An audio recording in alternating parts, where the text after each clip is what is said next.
Looking to make some healthier habits this holiday season? Make sure to check out our Moving Through Midlife community over on Facebook, as we are doing a Planksgiving event where we are doing daily plank workouts. We will be doing an advent for healthy, happy hips this holiday season, and then also have a sugar challenge, a 2-week sugar challenge that you might be interested in. Happy holidays!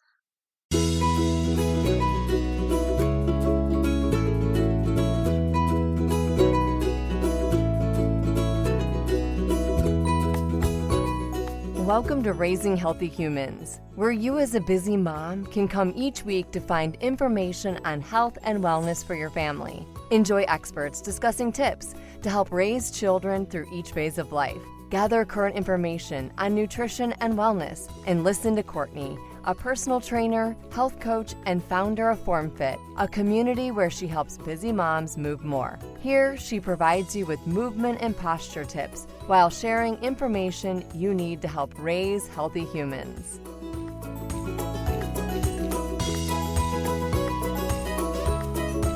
Today, I'm speaking with Pam, a money mastery coach.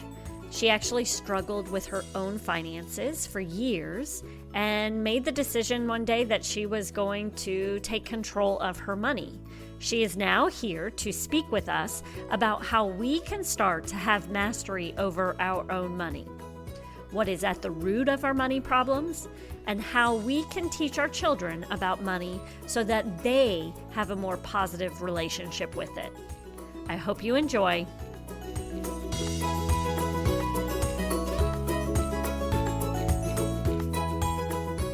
Okay, well, I'm Pam Richardson. I'm a wealth coach and a financial educator.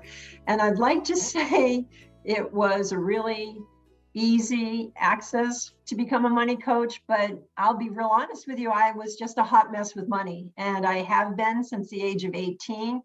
I was raised by a father who believed women didn't need to worry about money, that a man was a financial plan, and I believed him.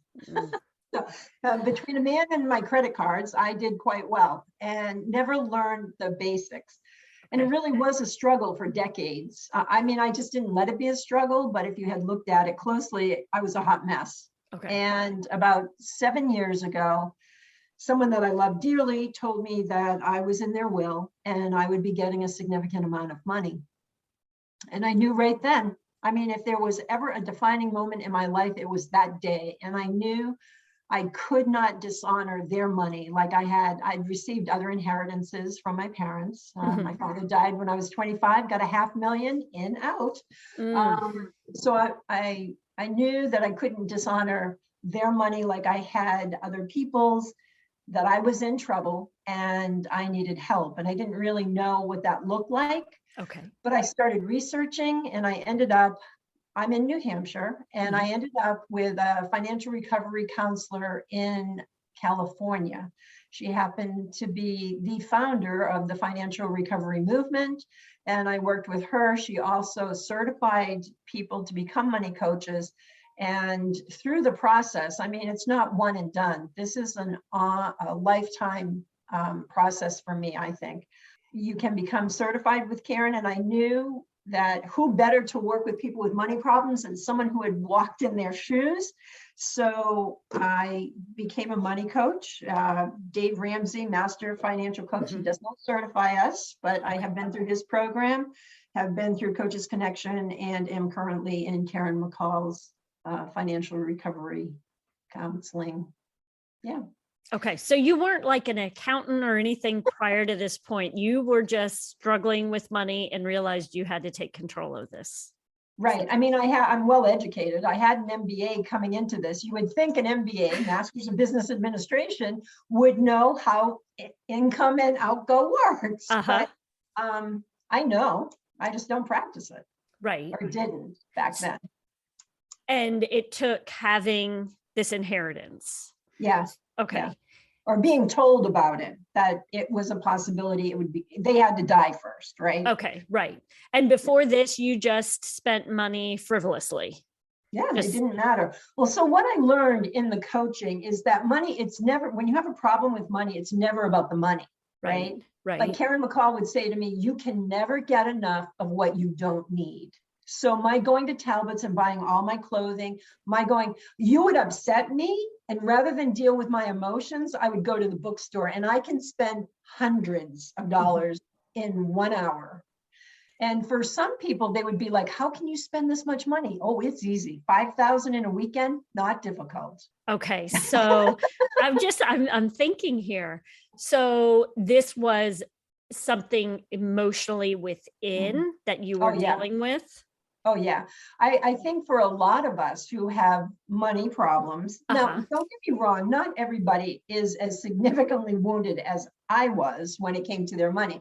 But if you've been raised in an environment where you're never good enough or you never received the love and affection that you need, you are going to get that someplace. And my choice of drug was shopping. Okay. And it didn't matter whether I had the money or not. I was going to soothe the wounds that way. Okay. So this is something I'm thinking about, one, myself, but if we are, does it have to be shopping? Does it have to Oh, be shopping specific? Because I'm not one no, who, okay, yeah. So not no. shopping specific. How else might we realize that we have these problems?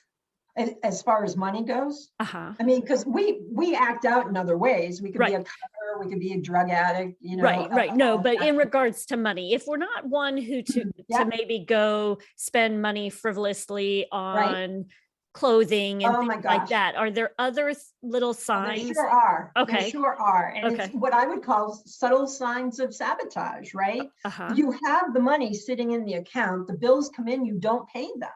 Half Okay. the people don't open them, you Ooh, know?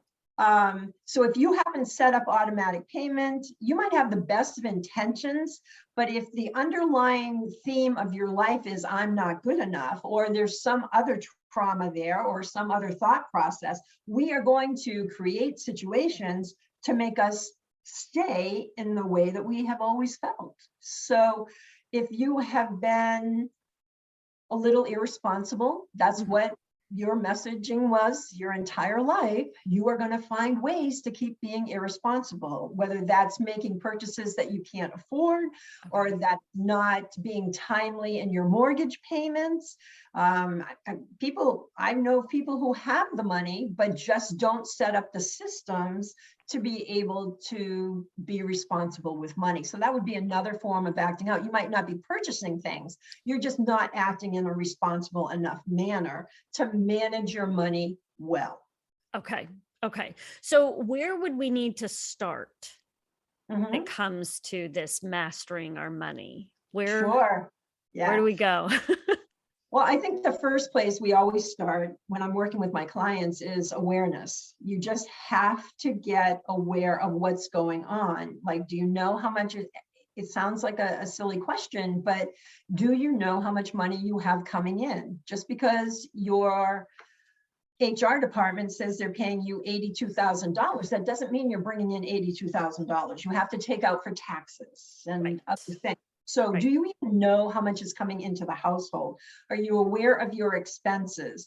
So awareness is a big thing. And I was on a call earlier today and we were talking about doing tracking. Mhm. And who likes to do tracking? You know, you go out, you spend your money, and that's one of the first places where I have people start is I need to know, I'm not judging you. Right. I don't care where you spend your money, but I want you to make an informed decision with how to spend your money. And can you afford what you're doing? You Right. know? Right. And thinking about this again in Mhm. regards to where we're spending our money, are you having us kind of budget, or are you just the first however long you just assess? Is that what you do? Right. So the first step for me would be the assessment process. Let's talk about where you're at, Uh-huh. where you want to be, right? And Okay. that's different for everybody. Right. Okay, I had a person just this past weekend who'd sold a lakefront property and is sitting on some cash. Do they pay off their mortgage? Do they invest? What do they do? I don't tell them what to do. Okay. I give them options. I tell them this is what will happen. And we'll talk about the emotional side of it. There is, if you look logistically at something, it's a 3.5% interest rate on your mortgage. Right. That's cheap money. You should keep that there and invest the money. But the bottom line is money's emotional. Right. And if you can put your head on the pillow knowing that your house is paid off and nobody can take it away, and all you have to come up with are those $7,000 to $14,000 a year in taxes because you happen to live in no tax New Hampshire, that's worth its weight in gold right there. So it depends on you, the individual. Can you handle risk? Do you like security? Yeah. Okay. So you're not specifically saying you need to save first. I'm not. That's okay. I'm not. In fact, but we do say that you can, if you're in debt, okay, so some people do carry a significant amount of debt. We do say that you can save your way out of debt. Saving is a muscle, and a muscle that needs to be built. Debt, a lot of people have that muscle already under control, and the only way they're going to get out of debt is if they save for it. Because what will happen is, you have your monthly budget. The tires are going to blow. The roof is going to need to, and if Christmas comes, for those of us who are Christian, it comes every year on December 25th. That is a surprise to a lot of people. But if you plan ahead, that money's there. It's called a periodic expense. So we make sure that going forward, all of those expenses that could incur are there. And there's still going to be surprises. Right. But we want, yeah. Oh, go ahead. Keep going. Sorry. No, I was just going to say, we want to make sure that your income is coming in, your expenses are what they are, but that you're well poised for when those surprises happen. Okay. So that you're not using your credit card to support your lifestyle. Okay.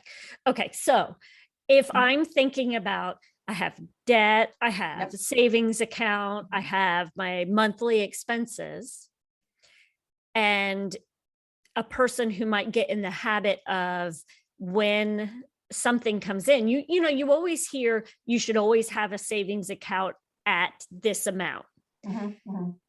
But would you then recommend, if something happens, one of those things that occurs that we're not expecting, do you then recommend pulling from that savings account over the credit card, right? Well, so that's where working with people individually is really great, right? Because you might be the type where I would say, yeah, take that out of your savings account. I had a man whose financial planner sent him to me, okay? The couple made over $250,000 a year. Lots of money right there, but they only had $20, and he wanted to take a lump sum out of his 401k. This is why the financial planner called me. Wanted to take a lump sum out. He had gotten into debt and wanted to pay it off. So we sit down and I say to him, do you have any patterns of doing this in your past? Because if it's the first time you've gotten into trouble, yeah, take the money, pay it off, course correct, go forward. He had numerous episodes where the equity in his house paid off his credit cards and inheritance paid off. He was like, this was number 5. And I said, my recommendation to you is absolutely not. And here's why. You have a pattern of behavior. You are not correcting that pattern of behavior. And you, my friend, are not young anymore. You are running out of runway time. Once you hit your 50s, if you are continuing to debt and pay it off, we're not going to work. Well, we might work until our 80s now, but I'll tell you, I'm 61. I enjoy my work, but the thought of having to be here on a daily basis would exhaust me. So you're going to run out of runway time. Right. So for him, I would say there is no way he should take his savings and pay it off. You have got to make life a little painful for yourself to get yourself out of this problem. You have a problem and you need to correct it. Okay. So thinking of that individual, he keeps putting himself into debt, like he pays off his debt and he puts himself back into debt. Where does he need to start? He needs to start. So the interesting thing was, when we were having our initial information session gathering, his wife was there. He had no clues of what his sneakers cost him. So that's where you start. You have if you're a married couple, you have the conversation. You don't go his way, her way, or whatever way. You need to come together, and you need to be on the same page that, hey, I've been footing the bill for you, and here's why, or whatever. The bills are being paid, but I have no money of my own. It's not fair and equitable. Whatever your conversation needs to be, you need to start with the conversation right there. And you need to really work together and be on the same page if you can. And that requires, communication skills, patience, not interpreting. Sometimes we interpret comments negatively when they weren't meant that way. That could be a wounding for us. We have to just simply be aware of. Okay. So I think communication is really big in couples, and especially if there are children, young children, there needs to be some communication there regarding money. Secrets are really, really bad for money, and especially for children. Like, I often think about the damage I did to my own kids who are afraid to spend money. So they've gone the other way. But, Right. Yeah. So what do we do if we are in a relationship where the partner doesn't want to know anything about the money? Well, as long as he's not, or she isn't doing any damage, right? Why do they need to know? It's not uncommon for one of the spouses to be responsible for the money coming in, putting it into the checking account. I do believe in yours, mine, and ours. Right. Not everybody does. That might not be a Dave Ramsey concept, but I personally believe in as a woman, your, mine, and ours. So if the spouse isn't doing any damage, there's really, what's the problem? If one of you is willing to step up and do the work, and you like, I have clients who love doing the work, they just can't control the spouse. Okay, right. I guess so. In our household, my husband is the breadwinner, and I am the person who takes control of the money. And he's not a big spender. I mean, he takes control as well. But when there are stressors, I guess for me, I feel like I hold that burden because he doesn't want to communicate about it. So what would you recommend in that situation is, yes, all is well, but there are times like right now when inflation is going crazy and things are costing a lot, especially, I mean, for us, there's 5 of us. We have 2 teenage boys in the house. Our food bill has become astronomical. It's worse than a mortgage payment right now. So and I feel that burden just getting heavier, like heavier and heavier. So what would you recommend is this a sit down, have a conversation? It might be time to readjust. Like, if you have a spending plan set up and you have the $1,000 allotted to the food bill and you're putting $1,500 into savings, now might be the good time to reallocate some of the money. I hear you. I went to the supermarket, my gas, usually it's $50. It was $70 for it. Oh my God, we're going back to those days again, right? I mean, this too shall pass, but in the meantime, it's going to mean we either have to, there's only 2 things that you can really do with your money, aside from all the emotional stuff. You can either increase it or decrease your expenses. Okay. So in that situation you just talked about, so maybe if you did have a designated amount going to savings, you just have to give yourself permission for a little while to take less from savings and put it into the food budget, because that won't change. And oil, my daughter called the other day. She's like, $600 every 2 weeks, it's a lot of money for people right now. And this is we did not budget for this. No. So we are coming into times that I've definitely lived through these times, but they will be new for my children. And it will be challenging for them. And, what would you say during this time, as we're dealing with, most of us, expenses are raising tremendously. income is not probably raising tremendously right now because of everything that's going on. What is there anything that we can do? Like, do you have any sort of plan? Is there anything you said reallocate savings, maybe? Right. Reallocate some of the savings depending on the job market and what the industry is that you are in. Some people can go back in and renegotiate, Okay. and ask for, some people want more vacation time. I can think of a couple that went, and one of them asked for more money to be put into the retirement account. This was at review time. Okay. So what would you like to see? So one individual said, I would like to see you put more money into my retirement account. Another person in the same job, right, said, I want more days off. You know, they didn't care about the money going into the account. So if there's a review coming up, I mean, there's a part of me that says, oh my gosh, you got to be really lucky you've got a job right now, right? Right. But Right. I gotta tell you, there are people out there who are going gangbusters and they're doing really well. And now's the time to ask for a part of that to come into your family.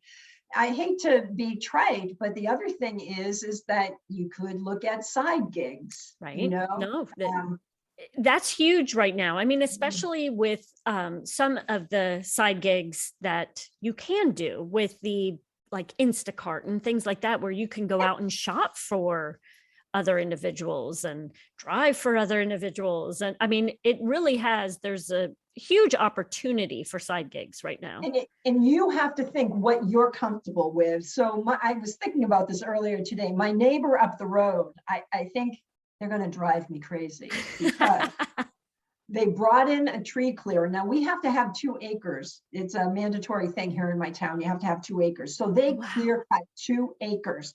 They put, what are the units you put on the roof so that solar panels on their roof. They've got chickens out in the, I'm like, if that rooster wakes me up one more morning, right?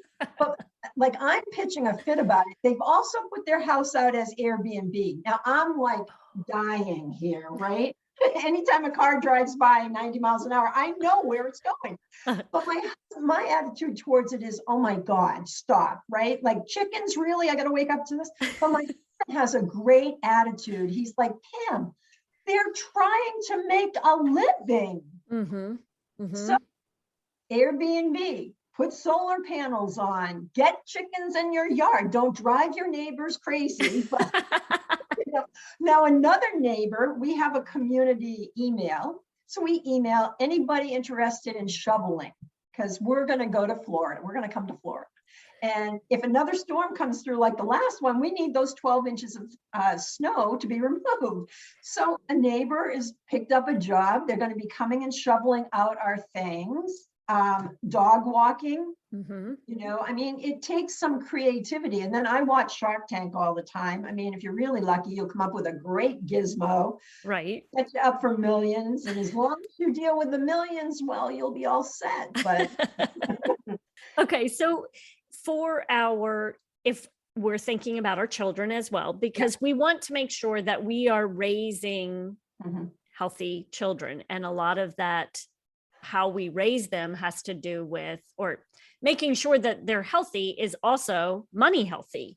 So what can we start to do now to help prepare our children for life and all the excitement that comes with money and work and the rest? Oh, this is a lot of fun. This is a lot of fun because children will listen to what you say, maybe that much, right? But they are little sponges and they are watching you every moment. And if they have questions about money, like I used to write a check at the supermarket and my daughter would be like, why are you doing that? And I would never answer her because it was such a, like, I didn't understand how to do it. So I ignored her. And my daughter's 28 now. And we talked about it the other day. She was like, I never understood what you were doing, but I couldn't looking back, like I don't know why I didn't explain it to her. I guess I thought she didn't need to know. I was taking care of her. She didn't need to know the details, but they do. If they ask you questions, you need to be honest and direct. The other really important message that I'd like to convey here is, what are you telling them? Like in a family, if you say, I can't afford that, that actually puts you in a power of weakness. You might not be able to afford it, but chances are you can. You're just deciding not to purchase that. So reframing those words to, I'm choosing not to spend that, is so much more empowering to your child than we can't afford it. Like they take that message and they go and think, oh my God, are we going to be out on the street next week, or we're poverty stricken? The other thing too, I have a little story. I walked into Michael's one day, and in front of me was a grandmother with about a 7-year-old daughter or granddaughter. Okay. And the granddaughter was looking at some markers, and the markers were $19.99. And the grandmother looked at the price and she said, I will not buy those for you. You are way too young for something that expensive. And she was pretty hostile when she said it. And it broke my heart, because as a money coach who works with women in particular, who have received messages about not being important enough, or what, I realized the damage that could possibly be done to that little girl that day. When is she going to be old enough to afford a $20 set of markers? Will she ever? Right. You know? Yeah. So you need to be, if there's nothing else that you get from this podcast today, is be really cautious with your words and never make that child feel less than or inferior. Maybe you can't afford it. It's not your child's fault. Right. So that broke my heart. And I wanted to say, oh my God, here's the $20. Go buy those for her. Yeah. Well, and that ties into the feeling, like you had said, with the self-worth, is what we carry with us, and what that little girl may now carry into adulthood. Right. That we all have. We all, our parents all spoke to us, I'm sure, about money in some way, some positive, some negative. And that has lasting effects. Yes. As to how we handle our money. Right. Like she may always, it's one thing if you intentionally shop the dollar store, because that's the philosophy. Like my daughter's a minimalist. I don't understand it, but that's the way she chooses to live. And she lives a really rich life. That's what I want for all of us. I want us all to live rich lives as we define it. Right. So, but for that little girl, she might not have a choice anymore. She might always shop at the dollar store because that's all she's worthy of. Yes. Yeah. Think about that for a minute, Yeah. Okay. So if we're thinking, so we need to watch what we're saying around them. Is there a certain age that you recommend them starting to work with money, where maybe they get an allowance, or when should we start teaching them? I think you're always teaching them. You're always going to be teaching them, right? And when they start to want certain things, like I love what my in-laws did. My in-laws would go, they had 5 children. Okay. So they would take vacations, and they would say, who here is going to develop the budget for our vacation? And one of the children would do the budget, and they had to think about all of the things that it would cost money for that vacation. I think that's a wonderful opportunity to get the kids involved, and for you to negotiate. Teach the children how to negotiate. In our world, we think men know how to negotiate, women not so much. Do you know women leave $1 million on the table because they don't negotiate their starting salaries right at the gate? If they negotiated a higher salary, they would make that $1 million up over the course of their lifetime. But we come in an inferior position. So I think getting them on board, I can remember I was a deacon in my local church many years ago. And one of the little boys, we were talking about money, and the little boy said, I don't need any money. We were like, what? I asked for an allowance and my dad said I didn't need any. I had him. Well, no, Oh, no. no. You need to teach those children responsibility, and giving them a credit card when they go to college under your name is not the answer. Okay. It's hard work to teach our kids to be responsible with money, especially when we're not. So maybe we need to educate ourselves first. But having that little boy always go to his dad, where's the autonomy in that? Right. There's just dependency in that. Yeah. So I think I highly recommend they have an allowance. Can I tell you what age? I really can't tell you what age. I think when kids start wanting to have things that you no longer want to pay for, Okay. that's a perfect opportunity to introduce, here's your allowance, but set perimeters around that. Like you will save 10% of every check you get for your birthday, every allowance that you get. That sets them up for when they go to get their first job, then they know they have to pull money out for savings. Okay. You can also do tithing, charitable donations. Right. Yeah. Now, in saying when you said 10%, it made me wonder, do you have a recommendation of this percentage of your money, your income should go to this? Or no? I do. You do? Okay. I do, but people don't listen. Okay. I think if you can put 18% of your salary away, you would be golden. Okay. But we're lucky if we can get people to do 3-4%, right? Right. I was going to say, you saw my eyes go really wide. No, hey, don't get me wrong. When you've got young kids or even kids, you're looking at college in the next few years. So think really different. Like when you're young and starting out, stockpile as much money as you can, because there are going to be lean and mean years. Right. Decades, actually. Yeah. And you know what? As far as college goes, I'm also not a fan of, and this might not go over well, I am not a fan of you underwriting. I mean, if you have the cash to pay for college, good for you. I hope you've taught your children lessons around money. But if you co-sign a loan, no. If that means your child can't go to college, then they have to find another way to go.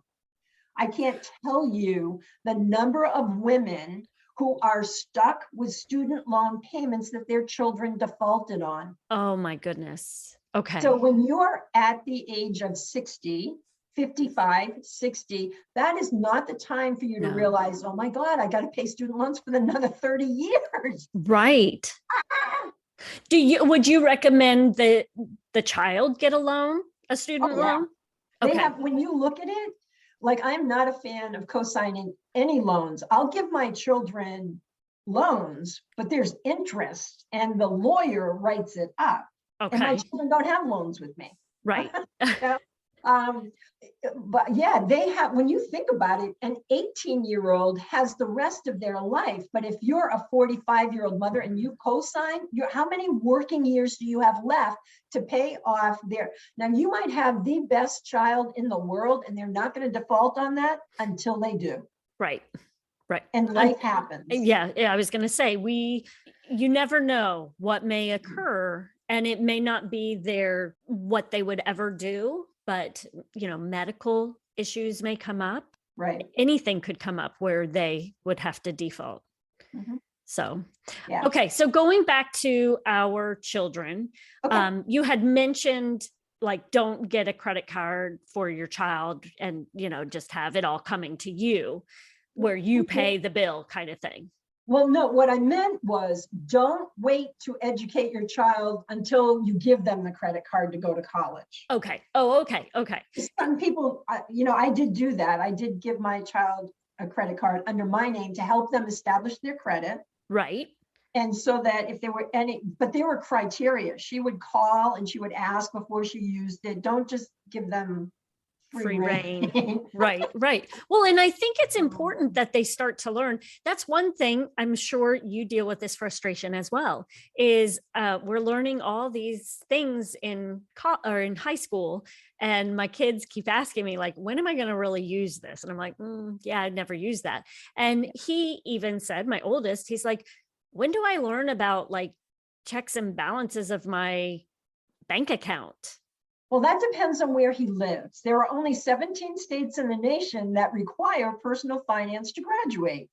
There are some that require it. 17 states in the nation require, New Hampshire being one of them, you must have at least a half a credit, right? A half a semester in personal finance. Oh, that's wonderful, though, that some are out there actually providing that info. And I do understand, like, I remember as a child, my mom sitting down with me and teaching me how to do everything. And I got a job, and I do expect to do the same with my children. I probably waited a little bit too late. But they do have where they all have their own allowances. If they want something at the store, they go purchase it, they hand them money. Like, I mean, we are working on that type of situation where they do have savings accounts already and everything. But as my son is getting older and going out by himself, he's driving now, he's able to go out and do things by himself. I'm wondering, when is it that time to get him a credit card and get him those things that he may need for emergency purposes and things like that? Yeah. How old is he? He's 16. Yeah, you might want to start thinking about it. I mean, I've heard of 12-year-olds with credit cards, and I'm like, well, no, I wouldn't do that. No, I don't know. I don't know what other money coaches have to say about that, but I think, oh my gosh, that's just way too young. Yeah. But at 16, when he's out, if something happens with the gas or something, or, maybe there's that would be something I would do and not really good, but keep the family credit card up there. That's not a good idea. Yeah. Make him responsible. Right. I often say to my kids, do as I say, not as I do. Yeah. Yeah, you want to start thinking about that. And I mean, he can't apply for a credit card now. Right. And you know what? You might not be able to get him a credit card until he's 18. Can we put his name? User. Do you know? That's an interesting question that I don't want to tell you the wrong thing. Okay. I think we all should do some research. Right. How young can a child be put on as an authorized user? I'm going to say they probably have to be 18. Well, I know, like, with our local bank, we have, I'm sure they have like a Suncoast, or we call it Suncoast down here, but they do have the opportunity, like all of my children have a savings account. And I think it's once they hit 14, they can get an ATM card attached to that. So, and we keep saying we're going to go get it, and we just have not done it. But I think that's a great way for them to start learning how to manage their money. And I do think, I mean, it was much easier when I was a child because we didn't have ATM cards. So it was, if you wanted to do something, you had to write a check. And that, I think, is much more difficult to do than to just give your card over. Even just counting out money, because it's that psychological. Well, that's the thing. I mean, if you go into stores now, they're like, don't take cash, or they don't give back coin, and money with the credit card or the ATM, it's out there. Like, people don't actually, it's not tangible anymore. So it's a whole different concept that you have to work with on that. And I think, like, at age 14, if you can get the ATM card, then perfect. But that means that your education has to start with them right then. Right. Yeah. And then learning how to, the ins and the outs, credits and debits and all of that. Having money in the account. If you do, oh my gosh, don't get me going on automatic payments or subscription costs, Yeah. Okay. So speaking into subscription. Yeah. Do you have recommendations of how to kind of keep, that would probably come into budgeting, looking at your budget, seeing how many different. That can be a real eye opener for people, because you don't even think about it. What, Spotify? Oh, right. So Audible's only $14.95. And Amazon Prime is only $12.99 or $13.99, and only, and Annie's Knit Club is $24.99. And well, I only have one habit, and that's knitting, so that's okay. Pretty soon you're like $300 a month in subscription costs. You're not even aware of it. Right.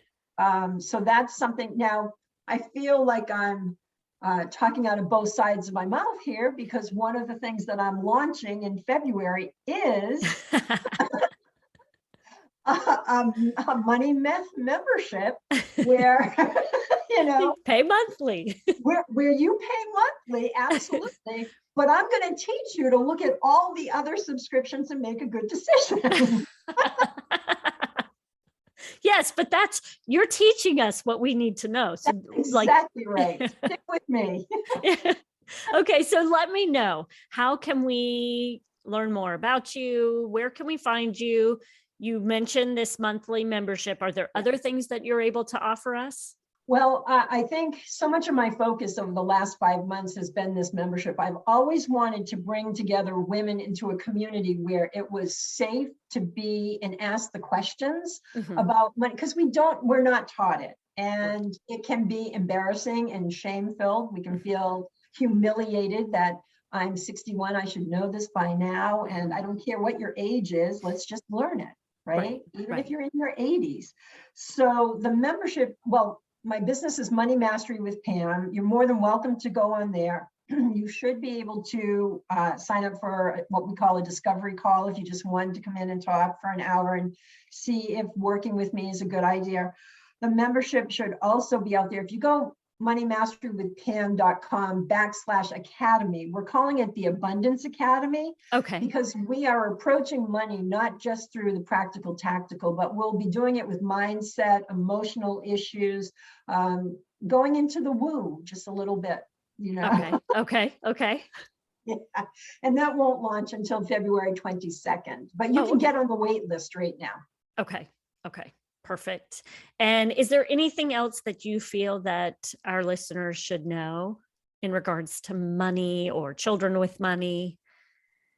The big thing that just is coming to me right now is just communicate. And if you have problems even addressing the issues, then do something about that, whether it is picking up a magazine, Kiplinger, or you go and you get a Susie Orman or a Lisa Peterson. Barbara Hewson has some wonderful books out there on rewiring for wealth and sacred success. Just educate yourself, or you can hire money coaches like myself if you want to do some deep diving. But I think just really communicate, talk to your kids, talk to them about what they would like for their lives, and listen and share your hopes and dreams too. Let them see you struggle. They are seeing you struggle anyway, identify it so that they don't get so afraid. Because we don't know what they're thinking, and they make up these stories, man. And once we have our little stories, we don't let them go. Right. Yeah. So what protects us when we're younger actually becomes our purgatory as we're older. So let's fix that. That was great. Thank you so much for your time. You're welcome. It's been great.